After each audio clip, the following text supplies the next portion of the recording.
There we go. Yes, now we can. Simone, I see you there, so I know you're with us. It's a pleasure to reintroduce Simone, who we were very fortunate to have her do her residency here. If I could think of one word to describe my impression of Simone when she was a resident, it would be equanimity, unflappable, seemingly always in a good mood. Somehow, even though in those early days, with the expansion of the program and rapid changes, things sometimes could seem a little chaotic, but it never seemed to get to her. Anyway, she graduated,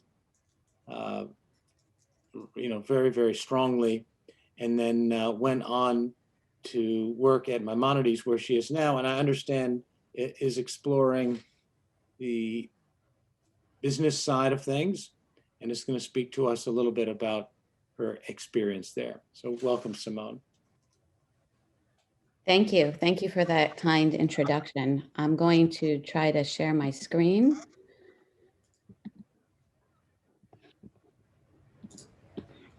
And put it on slideshow.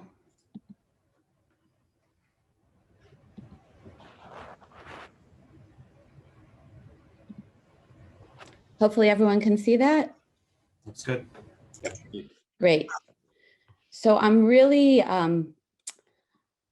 if there's any problems with audio-visual, please let me know. I think that if you have any questions along the way, I'm really great at monitoring the chat when I'm an audience member, but not so great when I'm a speaker.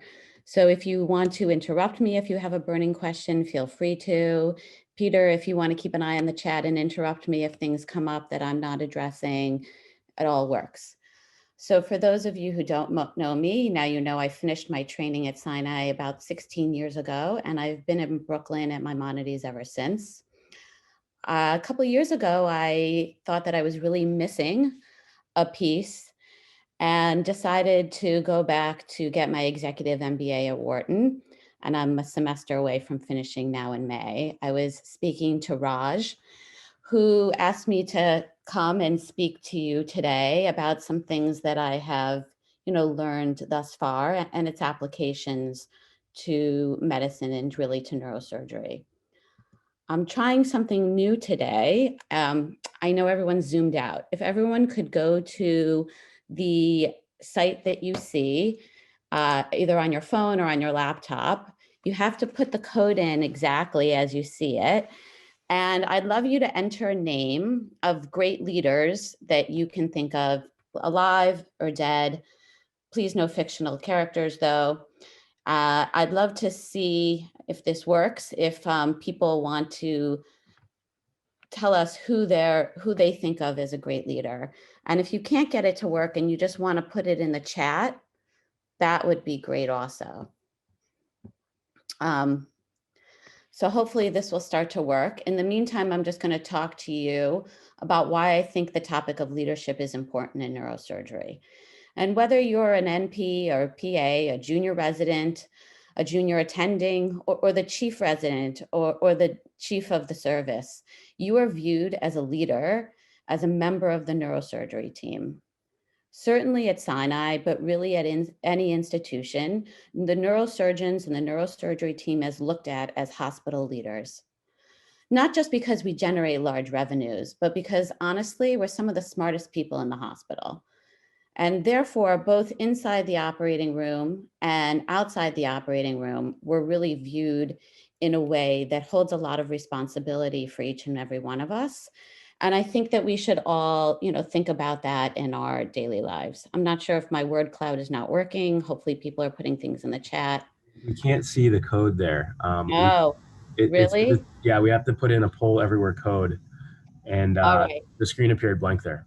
Okay, thank you for letting me know. We'll skip it then, no worries. Hopefully people can put them in the chat then, because it's good to think about things like what all of those leaders have in common characteristic-wise. But the number one thing I learned in business school so far is that every discipline, every professor, they love a good 2x2 matrix. So this is the box matrix that is for leadership. I know that especially the residents out there, but probably all of us can reimagine the faces around us and where they belong in these boxes. I'm sure it's all down here in this lower right-hand corner, replacing Gal Gadot. But we should just think about what the characteristics and the traits and the personalities of people that are leaders or that we consider competent, likable leaders are. And I think about the extreme case of neurosurgery when I talk about this, because, of course, I'm not 100% sure, but I'm guessing that is neurosurgery. We are all in an extreme situation, and we can all relate to the pink person in this cartoon. But beyond the humor of it, we need to start to think of how a bunch of very similar type A people can really build a better team and be better leaders. This is often talked about in the terms of, the big 5 personality traits. These, of course, give way to our habitual patterns of thought, our emotion and behavior. I'm not going to go through each and every one of these as to their definitions. I don't think you need them, but I did want to spend a moment to think about how on each of these personality traits that on either side of it, there can be both benefits to leadership and leadership skills, and also some vulnerabilities. Also a reminder that, like this cartoon suggests, all of these are a sliding scale. We're not A or B, but we're often sometimes, somewhere in the middle. So when you think about extroversion and introversion, for example, extroverts are often thought of as natural leaders, but they have this need for constant external stimulation that can certainly be seen as a vulnerability. Introverts, while thought of as quiet and maybe not as leaders, they actually can be great leaders. They listen to others well and contemplate their actions before they really act. The idea of conscientiousness or the tendency to be more structured, obviously people like this set and pursue goals. Sometimes, though, they can lose the forest among the trees. Those of us on this call that might be more carefree are thought of as more flexible in their leadership skills. However, becoming disorganized or not finishing a project are also traits within that might be seen as a blind spot in leadership. When I think about agreeableness, this is really, if you have the tendency to agree with others, then as a leader, you may be looking for harmony and to build a consensus. And these things are obviously beneficial to a group. However, taken to an extreme, it becomes a pushover. I think that if you have a tendency to challenge others, standing your ground can be viewed as both beneficial and as a negative as a leader. And in general, any strength to its extreme does become one of your greatest weaknesses. Thinking about emotional reactivity, or how easily your amygdala becomes hijacked, is something I think about a lot. And you can see how either overreacting in certain circumstances or underreacting can be either beneficial or harmful in a certain leadership roles. And then the idea of openness. How much are you open to new ideas? Certainly people that like novelty are open, they're creative, but they can lack the focus and consistency. Those of us who like familiarity, we tend to honor traditions. However, this can become inflexible to new ideas and new thoughts. I put this up to talk about leadership behavioral styles and the leaders we think of, as well as the leaders here. And we start to think again about traits or the things that these leaders share in common. And while there's more than 2 types of leadership behavioral styles, 2 of the biggest ones that are talked about in the literature are transactional and transformational. When I think about transactional leadership, I think about the job that you have as a chief resident. You have a very set list of tasks for the day that needs to get done. And as the chief, it's really, one of your jobs to make sure that all of these tasks get done, that they get done well, that people are, doing them correctly and getting along, and you take action to correct any problems.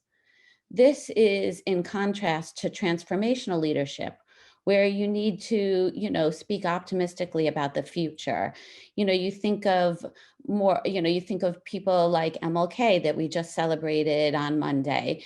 And these are the people that often do better in a crisis situation as well. I think that you'd be hard pressed when you're looking at personality traits to think of even more than one or two that all of those leaders that we thought of or were pictured share in common.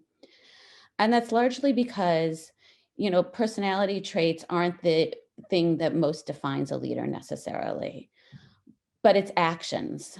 And I think that, it's important then to take stock of what those actions are. This is a leadership checklist that was put together by Mike Useem in a book, and he was one of my professors at Wharton as well. And, he talks about in his book that, all these leaders do these things, and maybe you don't do all of these things all of the time. And certainly in certain situations, you need to pick and choose which out of these leadership checklists are important to you. But I think they bear, thought for us as surgeons. And I think about, as a neurosurgeon, the different situations where you might need different parts of this checklist. Certainly in the operating room, you are the leader of that team. And what things are you going to bring with you to that room, as opposed to when you're doing rounds or running a conference? So I think that a lot of these are self-explanatory, but I just wanted to go through them, just to explain some things below the surface. I think articulating a vision is clear, but the point of it also is to make sure that the members of your team understand what that vision is. You need to think and act strategically, both in a short-term vision and a long-term. And again, it's important to make sure that everybody understands what those strategic actions are. Honoring the room is something I think about a lot in surgery. Frequently expressing your confidence and your support in those that work with you is something that I've personally tried to bring to my practice. When you walk into the operating room, sometimes I'll say, what a great team I have today. I'm really excited for this day. You can think about it on rounds, or when you start a new month as, the chief resident of a service with your new team. How can you honor the room and make people feel like they're a part of it? Taking charge, we all know. Acting decisively in neurosurgery, obviously we all, try to make good and timely decisions and ensure that they're executed. Communicating persuasively is very important. I think motivating the troops is also important. And then embracing the front lines. This is something I also wanted to take a second on. Delegating authority and except for strategic decisions is important. And we do that in neurosurgery all the time. We stay close to those that are most directly engaged with us in the work enterprise. But sometimes what we forget in this, that if we're not using the people around us to their fullest skill level, using their education, their background, their thoughts to, make our team and our program better, then we're leaving people feeling unfulfilled. And that by embracing the front lines, we can really make everybody, happier with, coming to work and doing the job that they can, show their best side of themselves.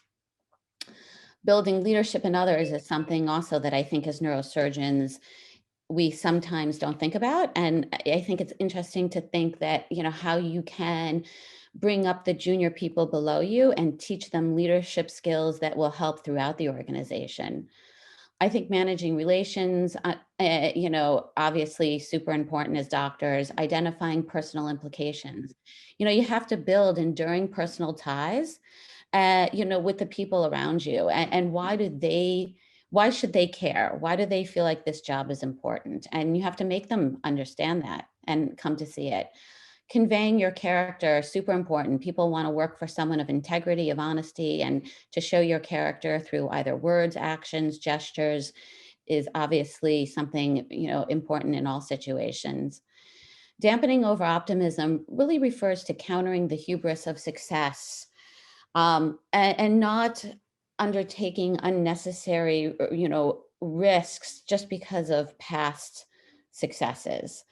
And to always look for those unresolved problems or latent threats that you want to focus on. Build a diverse team is something I'm very interested in, but that's a whole other talk in and of itself. Obviously, we all hopefully know what that means. And then it goes without saying, as physicians, especially, to place common interest first. It is not us that's important, but, the patients and the people around us.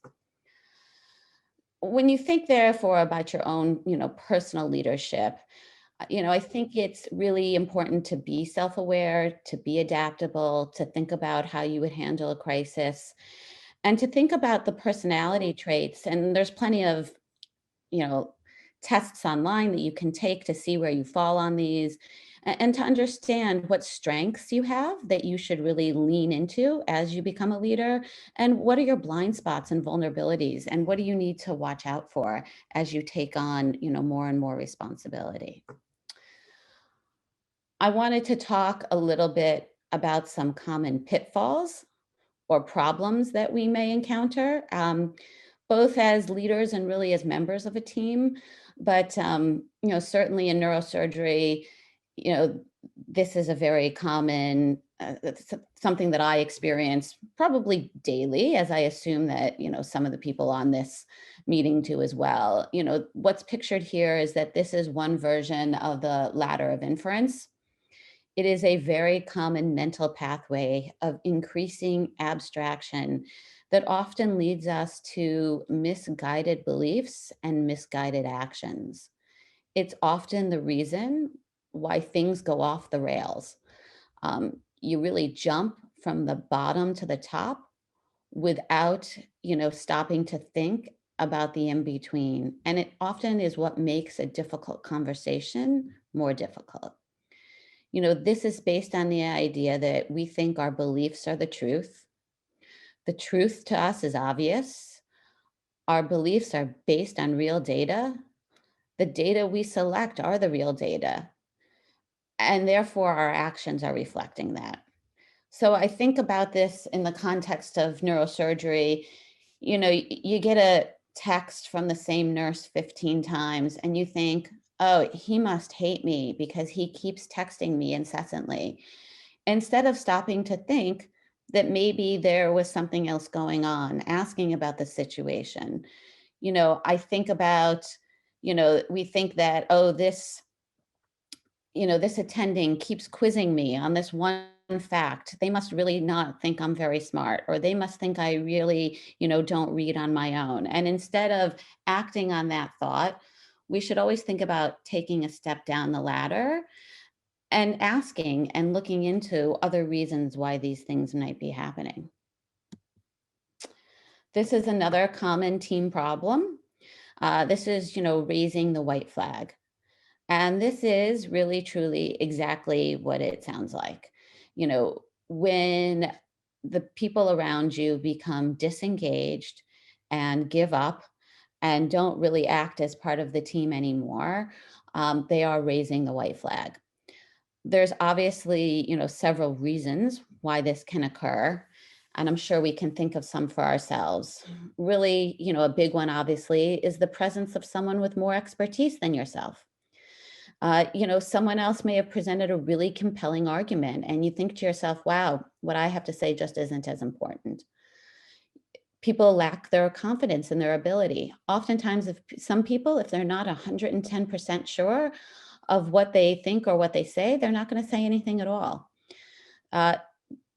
Participants might think that the discussion or the decision is unimportant or it's meaningless.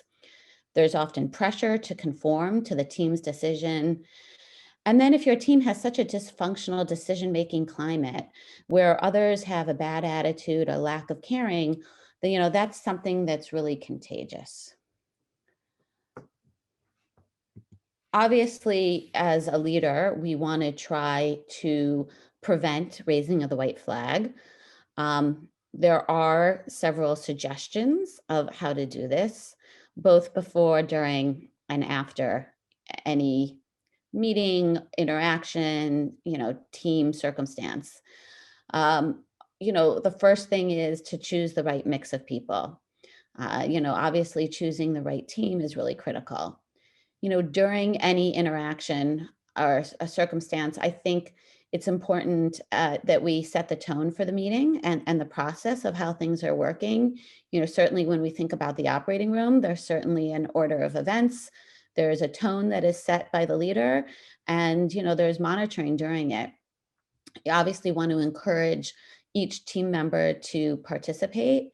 And I think a big one here is that if you're actually trying to generate ideas, obviously it's a little different in the operating room. We're not necessarily generating ideas, but if you're in a meeting or you're, talking about a problem, having the person with the most expertise or the most senior or, the biggest title speak first is not a good idea usually, because people will glom onto their idea and make it the consensus without really adding much because of, concerns that we discussed already. And so, when you're leading a team, I think letting others give their opinions and feedback first is a good practical tip we can all take with us. And then afterwards, I think getting honest feedback and giving honest feedback is really important. We should be going to the people that aren't speaking up either on rounds or in a conference and saying, what can I do to get you to talk? I'd love to hear your opinion. I'd love to hear your voice. And I'm hoping that, you will share your thoughts with us next time. Okay. Conflict can be divided up into relationship conflict, task conflict, and procedural conflict. And I just wanted you to think for a moment about which type of conflict you think leads to, the worst outcome, or if looking at low performing teams. And you can put the answers in the chat if you want, or just think of them in your head. But there was a study done in 2001, and they actually looked at groups of MBA students in a team, and they were given tasks, and they monitored them over time. And they both rated them based on observation and personal reporting about conflict in each of these three categories. And I hope these categories are self-explanatory. And I'm going to skip this since it wasn't working and go to the punchline, which is that when you look at high performing groups over time, their relationship conflict is very low. It's on a low scale. But, the procedural conflict starts high and then drops over time and then comes back up. And it's really the task conflict that predominates these high performing groups. That really represents high level, debates and discussions about whatever the problem is you're trying to solve itself. And therefore, I think that these are obviously the types of things, the work itself, getting done and discussed at a high level with some conflict that's, productive and leads to high performance. This is in conflict to the lower performing groups. What you see that while there is some procedural conflict that goes up towards, as time goes on, it's really the relationship conflict in blue that's really high throughout. And it's really this relationship conflict that is dampening their success and their ability to succeed as a team. I think this is a super important point because, as residents, as neurosurgeons, we all have very, strong personalities. And, it's important, I think, to keep the relationship conflict out of our groups and our meetings and our teams, because, that's what will be a detriment to us, more than discussing how we get things done or about the task itself. When you think about managing conflict, you have to, consider, again, the basis of the power and the basis of the power that the leader has. I'm happy to recommend articles or, about influence. That's a whole other topic, but you can think about, influence through reward, coercion, expertise, referent power, but these are all important to think about when you think about how to manage conflict. Obviously, establishing fairness and norms is super important. Everybody wants to be treated fairly. Walking down that ladder of influence that we talked about, really important for managing conflict. And then, of course, we want to, as we talked about, promote constructive task and process conflict and dampen any destructive conflict. I wanted to shift gears just a little, although you'll see it's really not so much of a shift, and talk not only about leadership, but what it means sometimes, being the team player and a team member is just, if not more important. And so, I put this up. I think that we all can think a minute about, what's one of the worst teams we've been on, not necessarily at work, but, maybe in college and med school, maybe on a sports team, maybe just in your everyday life, in your other committees and activities. What made it so bad? And, I definitely think as a junior resident, we think, of course not at Sinai, but other junior residents, think to themselves, my team sucks because my chief sucks. Or, you can think that the hospital administration is what sucks. And we kind of play this blame game where we're blaming the leaders or the people above us. I think it's super important to take personal responsibility for being a part of the team, and that there are things that you can do no matter where you are on that team to make the team better and to make it function better.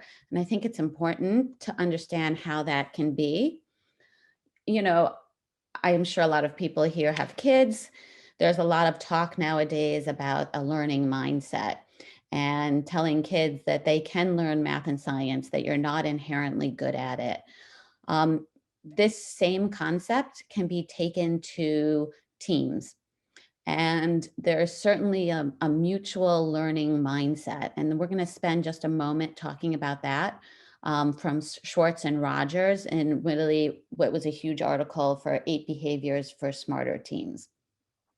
And while it's great if everyone you work with comes with this mutual learning mindset, these assumptions, these, tendencies that we're going to talk about in these behaviors, but just because everybody else doesn't do it doesn't mean you shouldn't. And I think that it's something to keep in mind.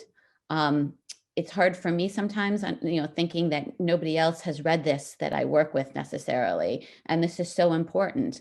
But I think that, you taking it to heart can really be helpful. The assumptions of the mutual learning mindset are that I have some information and so do others. I may be contributing to the problem, and that differences are opportunities for learning. And then I think the really big one for me, at least, is that, people may disagree with me and have pure motives. So everybody that disagrees with you is not out to get you. They're not out to make your life harder. They're not trying to, fight with you just because they don't like you. That there could be a really good reason behind why they are disagreeing. The core values that you need to have in this mutual mindset is really these. Transparency.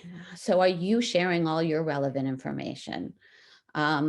Curiosity, a genuine interest in others' views. Asking the nurses on rounds, so what do you think of the exam today? Or what happened, what were you told about this patient overnight? An informed choice, accountability, and then of course, compassion, which, as doctors, hopefully we all have, and that's why we went into medicine to begin with.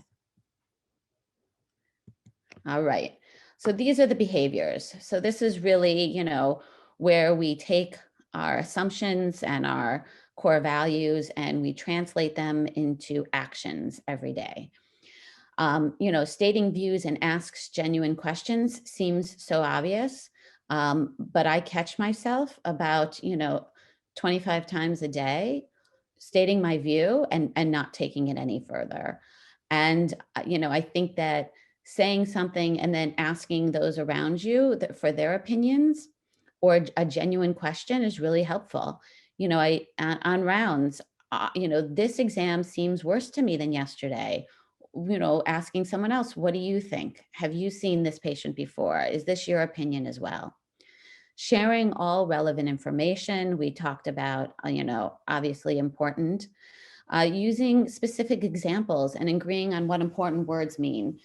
Certainly when, as neurosurgeons give Decadron 4Q6, it's pretty clear what that means. But, agreeing on what important words means in other circumstances is something that we don't always, think about. So when you're looking for success, what does success mean? Is that measured in the revenue you generate, the number of patients you treat, the outcomes they have, where they get discharged to? Are they going to home or to rehab? What is a successful outcome look like? And we can think of that example using, other words as well. And it's very important that we're all on the same page. Explain your reasoning and intent. Again, I think we all know what that is. Focus on interests and not positions. So in business school, in negotiations class, the first exercise you're given this, set of oranges, and, you're told that this is all there are, and you have to divvy them up between two parties. And the question is, how do you divide them up? But in truth, it's really an integrative negotiation, because one person wants the orange peels and the other just wants the inside. And so when you focus on the interests that each of the parties has and not necessarily their positions, you might get a lot further. I think about it when you talk about, in neurosurgery, we can make up an example where, two people want to be in first case in room 14 tomorrow. And all we keep saying is, but I want that time, and the other person's like, yeah, but that's my time and I want that time.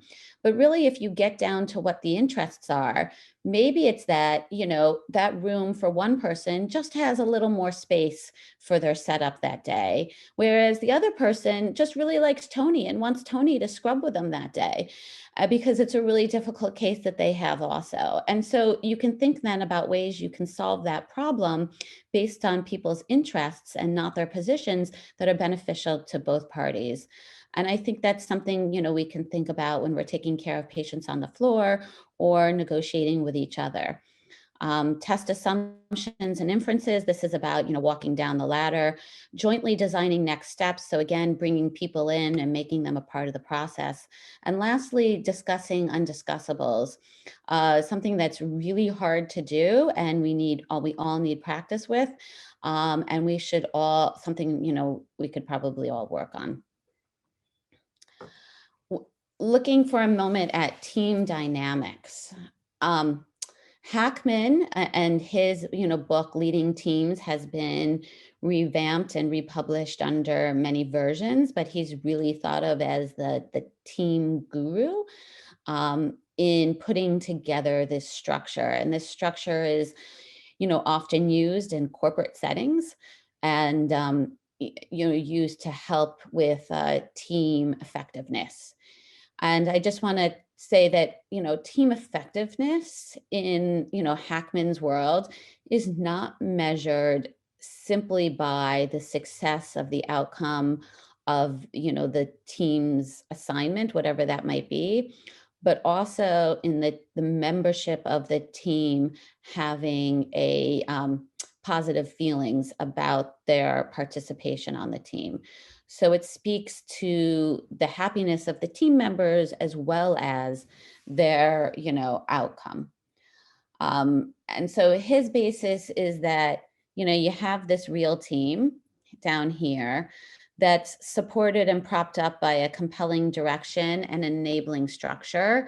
And then, around that, you have a supportive organization and expert coaching. And these things are what leads to, effectiveness of your team. And we're going to go through each one of those, in just a moment. What is a real team? And the word real here, as opposed to, just a team. In Hackman's term, a real team needs team tasks that require interdependence. And I think about, how we work together as a group of a neurosurgery team.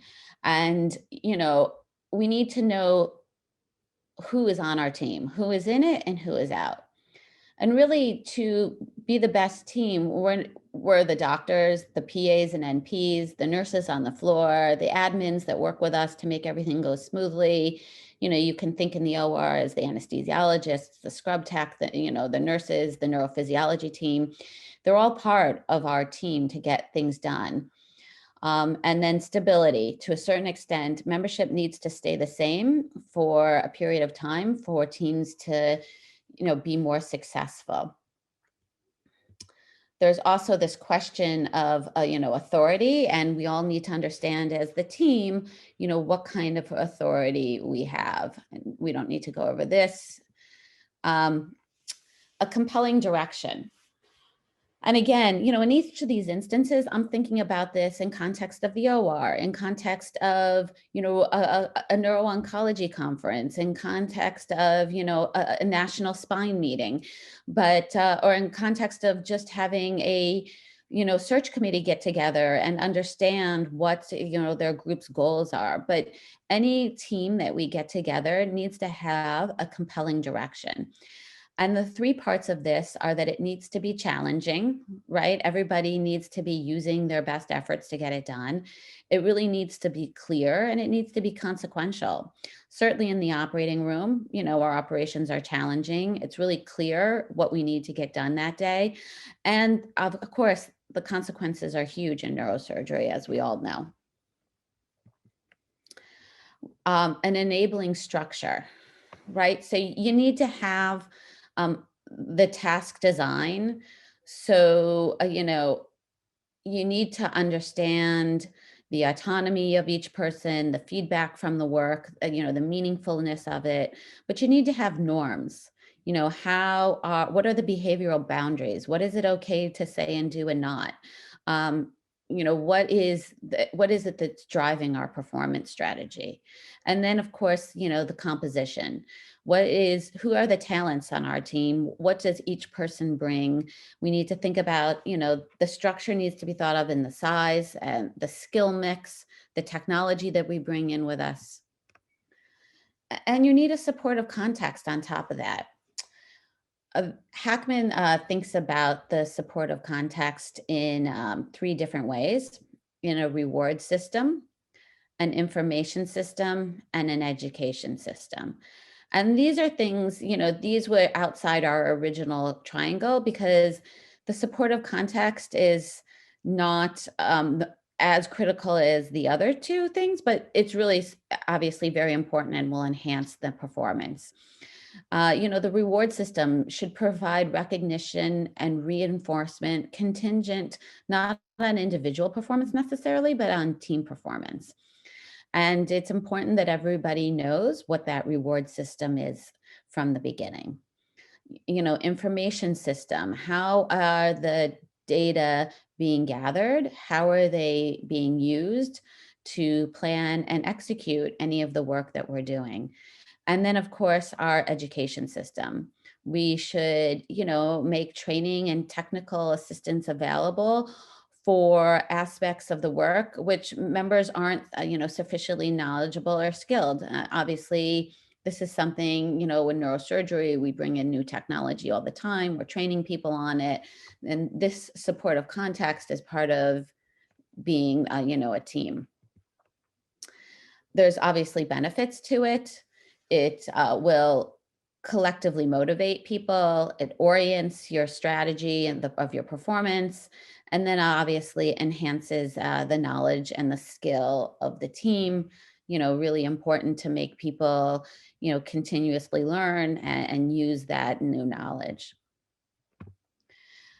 So when I first thought I was reading and thinking about expert coaching and saw this, and I thought, what does that mean? Does that mean every team has to hire in, a coach to come in and talk to us about teams and what we're doing right and wrong and evaluate us? And that's not what it refers to at all, actually. It's really more about a group process that has to do with the interaction of the team that's intended to help us use our collective resources. The coach, often you should think should be the leader of the team, but it really can be any team member. And it's really meant to boost three areas: effort, performance strategy, and then knowledge and skill. And I should say that the coaching piece of this is really, kind of like the icing on the cake. It's not something you have to have, but there certainly have been studies that show that these will improve the effectiveness of as a team. And on this slide, the red are really the process losses that we incur if we don't do coaching. So, under effort, you can think of social loafing by team members, whereas the green is process gains. So, the process is improved in the idea that you have a high shared commitment with, effort coaching. And then you can look at that as well for the performance strategy and then, the knowledge and skill. One thing about the coaching that I found interesting is that the timing of it really does matter. All right. So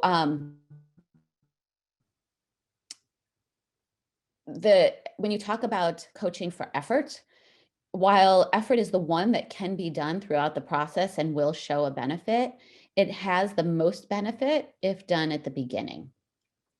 You give this motivational, coaching to prevent social loafing and to boost your shared commitment from the very start. In the midpoint, you are targeting the process performance strategy. You think about things like, how did we get where we are? And is this the way we're going to continue on? Or does our process need some improvement? Are there things that we can do better now that we're in the middle of this? And you can think of a process, as, something like a year of residency or a month of a rotation. Obviously, what you consider the middle is specific for that task. And then towards the end or at the end, obviously you're going for the knowledge and the skill in your coaching. And it's like a debrief, really. What have we learned from our experience? What can we take and do better, both as, individuals and as a team? And then, I'll just say that all of these things are, things that take practice. Being a member of a team, using smarter behavior, and, being a leader isn't something that you learn just like neurosurgery from just reading a book.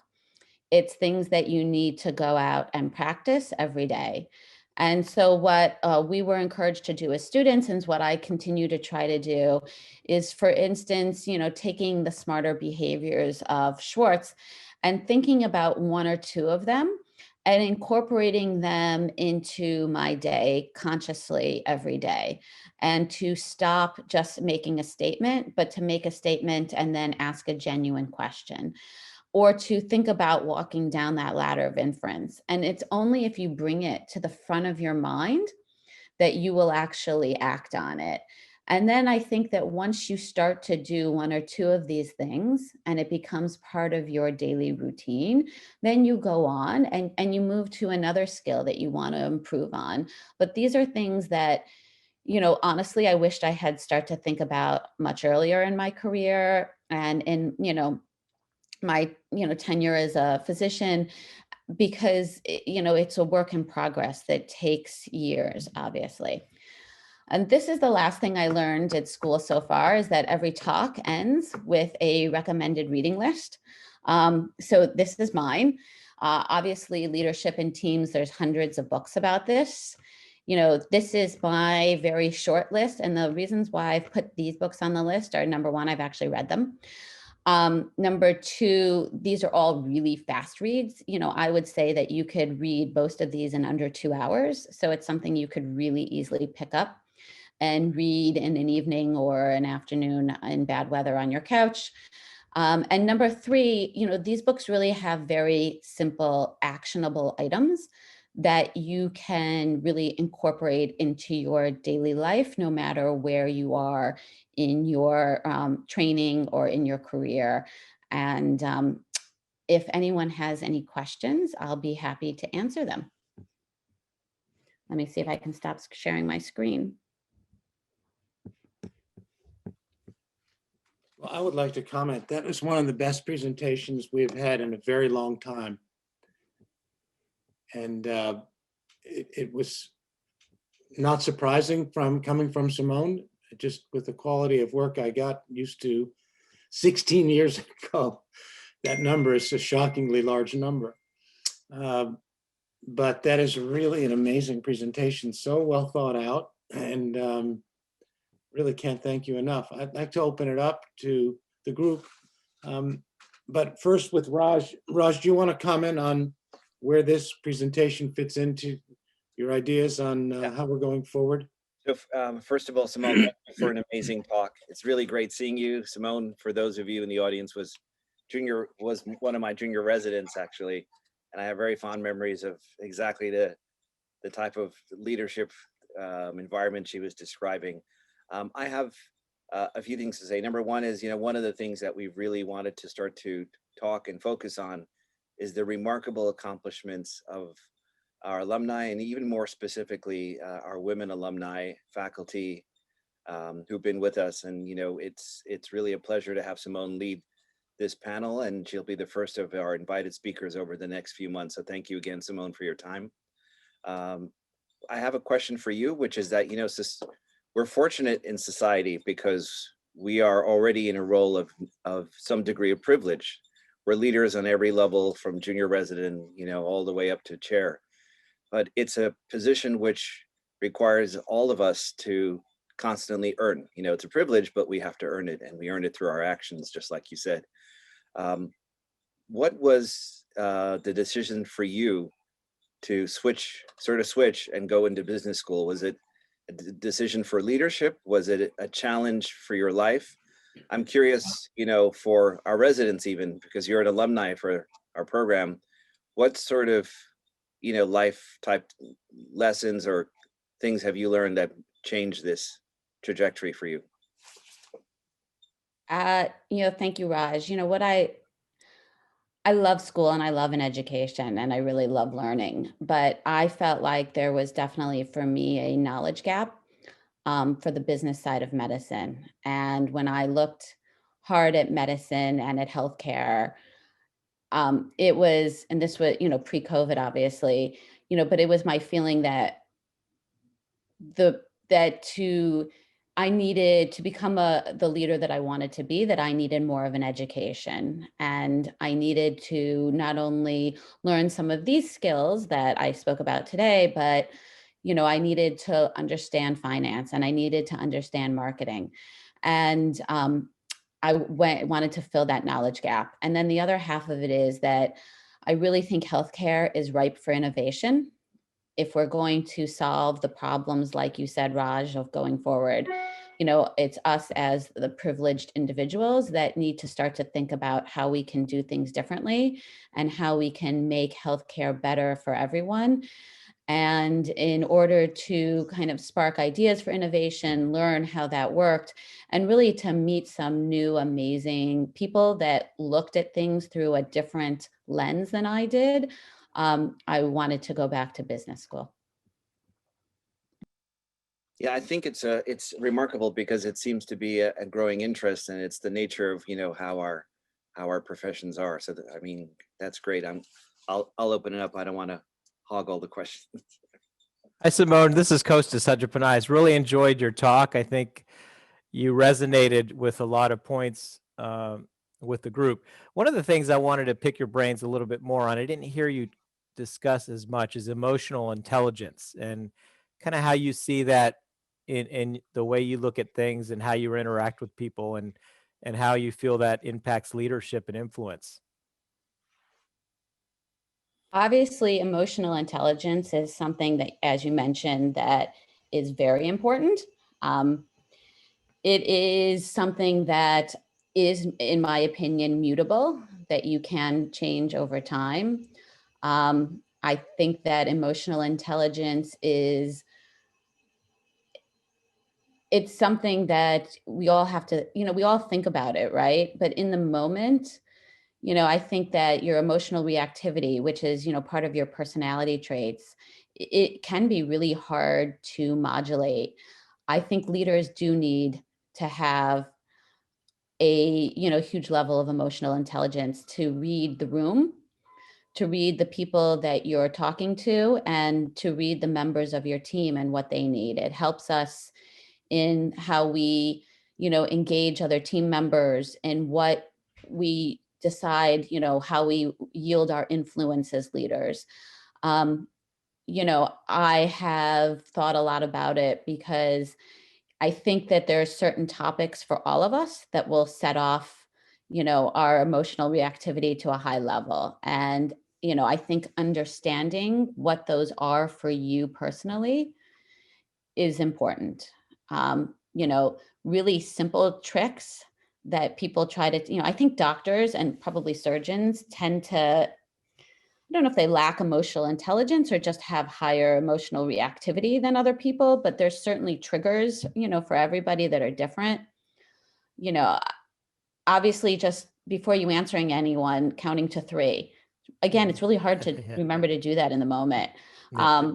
I'll tell you that one of the things that was recommended to me to help with, modulating your emotional reactivity is to actually meditate. It's kind of a foreign concept for us as surgeons. Like, how are you supposed to take 5 minutes out of your day and, meditate? And it was explained, I have to admit, I haven't done a lot of it, so I'm not an expert at it at all.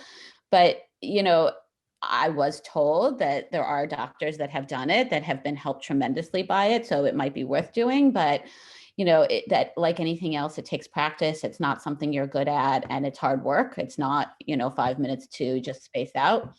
But it's obviously a very, very important, part of our leadership profile. I don't know if that answered your question completely. No, it did. I mean, I think that's something that I try to work on is we're trained to respond quickly to things as neurosurgeons, residents, faculty, et cetera. But when it comes to dealing with people, those quick responses sometimes, and many times, is detrimental. So I think your point about stopping, thinking, then responding, being sensitive to others, and understanding kind of how you portray yourself to others and some of the habits that you have are important.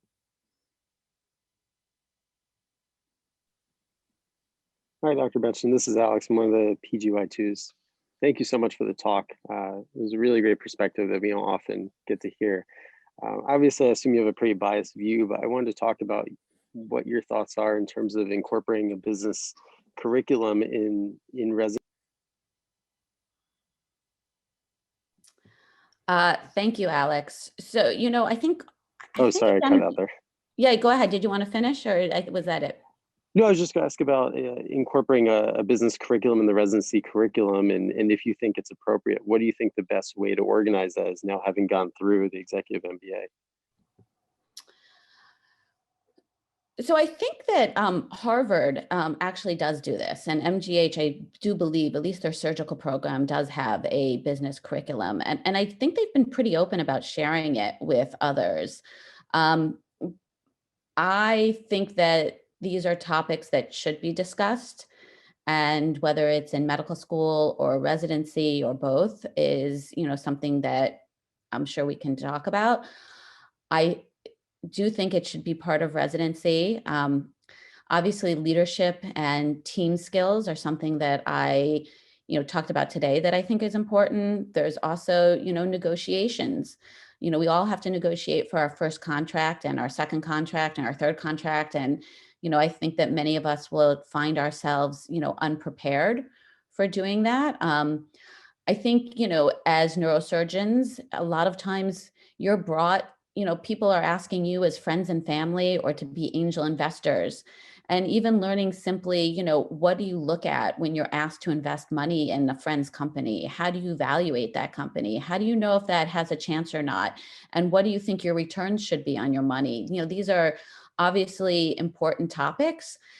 I think that each program is going to have to figure out how it best integrates into their own system, whether that's a grand rounds once a month on the topics or a resident meeting in a small group that acts like a journal club where you discuss a topic, that I think is probably pretty individualized and could probably be done very well in a lot of different ways. Great, thank you.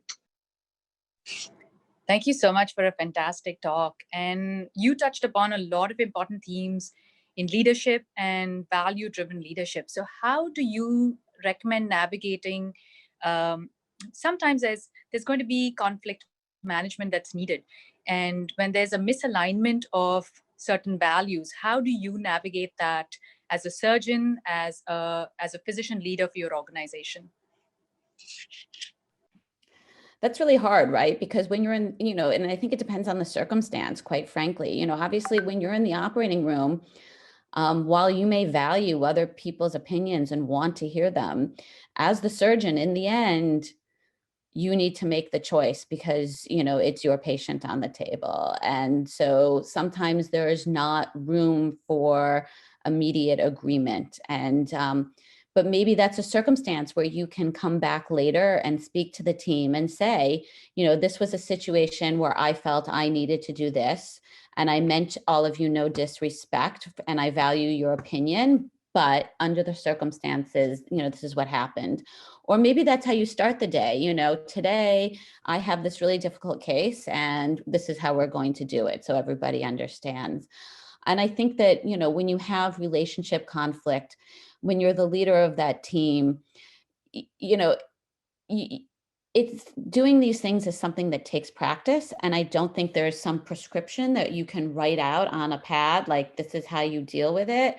I think as a leader, you need to, you'll have to be creative, and probably every circumstance needs a different answer. Maybe it's talking to the people one-on-one about what's the conflict. Maybe it's, discussing an undiscussable. Maybe it's having two other people discuss undiscussables with each other that, to get things out of the open. And thinking about, if you don't like the person or if you don't like their actions is something that, I think about a lot, because there's certainly people that will trigger you in for whatever reason, and it's their personality more than their actions. And it's, as a leader, I think you need to separate those two things for yourself so that you can help the team to separate them also, if that makes sense.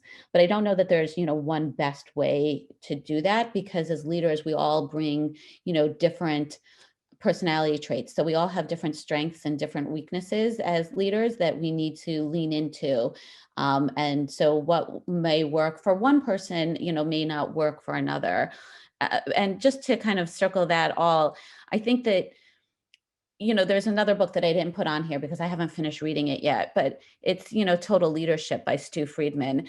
And his really point is that to be a great leader, you need to kind of be the same person at home as you are at work, as you are in your other organizations that you volunteer with. Because if you're not being, genuine to who you are at some level, then it's hard to become, the true great leader. I don't know if that makes sense, but, No, that's great. Thank you so much. Hi, Dr. Betchen. Thank you so much for your presentation. My name is Ray. I'm one of the PGY3s. I just want to know what, I just want to ask if you had any insight from the business world, how leadership, what are the ways leadership can innovate and help solve the gender disparity issues in medicine, specifically also in neurosurgery? We could have a topic offline about that for hours, because it's something that I'm super passionate about. And I think about that a lot, how, and I think it's people like you that need to help us fix it. So I'm excited to see you and hear that you have an interest. Obviously I think there's a lot we can do. I don't know if all of it's innovative or if it's, some of it's really simple. I think that as women, obviously, we have a special responsibility to be leaders and to think about how to change this for upcoming generations. Number one, I love to see other women become leaders and think about how we can train you to become leaders and bring you up into the chain, make you professors, chairs, and, see that, your stars rise. And I think that's what will change things, although that pace is pretty slow. I think that unconscious bias and our tendencies to treat people based on age, gender, race, ethnicity is a huge topic that's, plays into this.